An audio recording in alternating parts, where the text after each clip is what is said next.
नमस्कार दोस्तों, मैं युवा दो सॉल्यूशन इससे आज हम लोग बात करने वाले हैं।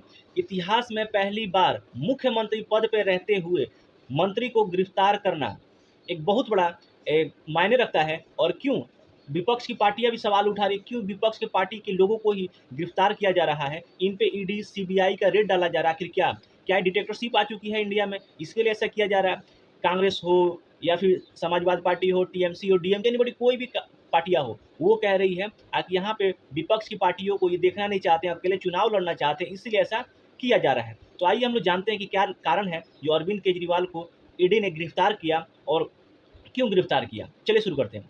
आपको ही पता हो, कोरोना लॉकडाउन के अंतर्गत वहाँ पे शराब का एक बहुत बड़ा बोलबाला दिखता हुआ नजर आ रहा था। और राजस्व सरकार का एक बहुत बड़ा इनकम का सोर्स भी होता है शराब का, शराब सेलर। तो वहाँ पे क्या करते हैं, लोग न्यू पॉलिसी लाते हैं और न्यू पॉलिसी के तहत ये राजस्व सरकार को बताते हैं कि जो पहले हम लोगों को शराब के द्वारा इतना परसेंट का प्रॉफिट हो रहा था, लेकिन ये प्रॉफिट कई गुना बढ़ के हम लोगों को मिलेगा।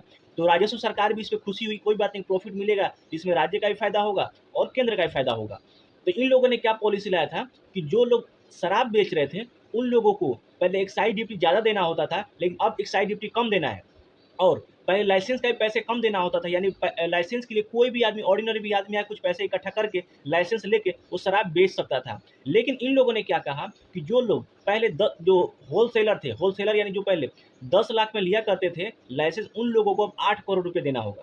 उन लोगों को 8 करोड़ रुपये देना होगा। और जो रिटेलर थे, रिटेलर जो 5 लाख रुपये देकर लाइसेंस लेके सेल किया करते थे, उन लोगों को भी 11 करोड़ रुपये देना होगा। इसे ज़्यादा से ज़्यादा पैसे जब आएगा तो प्रॉफिट होगा ही होगा।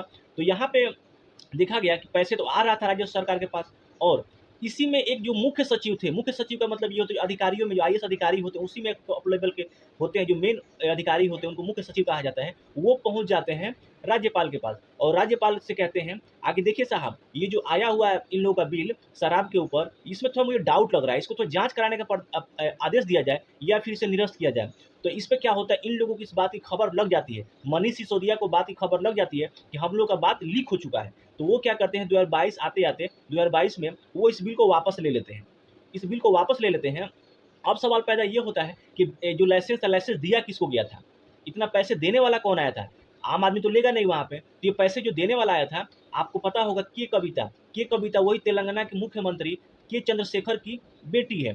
उन्होंने क्या कहा था अरविंद केजरीवाल से आके आकि जो भी लाइसेंस है, इस लाइसेंस के हमारे जो साउथ ग्रुप के लोग हैं उन लोगों को देने का प्रयास किया जाए। तो अरविंद केजरीवाल ने उन लोगों को देने के लिए कहा था, उन लोगों को दिया गया। और वो लोग 11 करोड़ रुपए, 8 करोड़ रुपए वहाँ पे जब जमा किए और वो लोग 1 साल में 2 साल में इतने पैसे नहीं कमा पाए, तो वो लोग अपने आप को ठगी महसूस समझ पाए कि हम लोग यहाँ पे ठगा गया। तो वो क्या किए आकि वो लोग सरकारी गवाह के रूप में बन गए। अब सरकारी गवाह के रूप में बन गए, अब वही पहुंच गए सुप्रीम कोर्ट, वही पहुंच गए हाई कोर्ट कि हम लोगों को पैसा इतना ही राजस्व गवर्नमेंट को दिया गया, अरविंद केजरीवाल की सरकार को दिया गया, और हम लोगों के साथ ऐसा ऐसा वादा किया गया था कि आप पैसे जितना भी कमाना कमा सकते हैं। तो हाई ईडी ने भी देखा कि ये पैसे का बात था, बिल लाया गया था, लेकिन ये पैसे आया तो आया कहाँ और आया तो गया कहाँ, इस पैसे का कोई यहाँ पे चिट्ठा नहीं दिख रहा था। तो ईडी ने इनको 8 से 9 बार समन में भेजा आगे, ठीक है आप आइए, ये बिल लागू किए थे, आप मुझे हिसाब दे दीजिए कि आपने कितने पैसे कमाया, राजस्व सरकार को कितना दिया और राजस्व सरकार में अपना खर्चा कितना दिया। तो 8 से 9 समन्वय इनको भेजा जाता है, लेकिन 8 से 9 समन्वय में कहीं पे भी नहीं जाते हैं।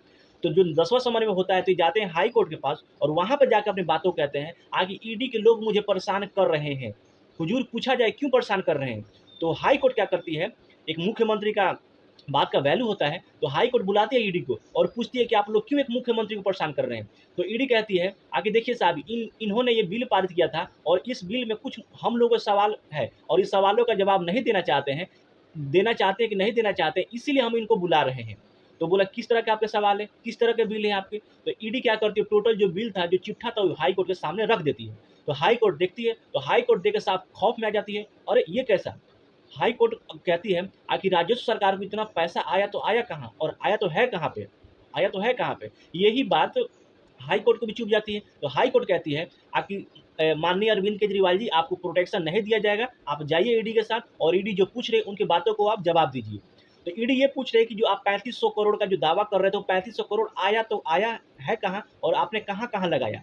तो ये कह रहे हैं कि मैंने पैसा उतना कमाया ही नहीं, हम लोग कुछ महीनों के लिए लंच किए थे, फिर वो हमने बिल वापस ले लिया।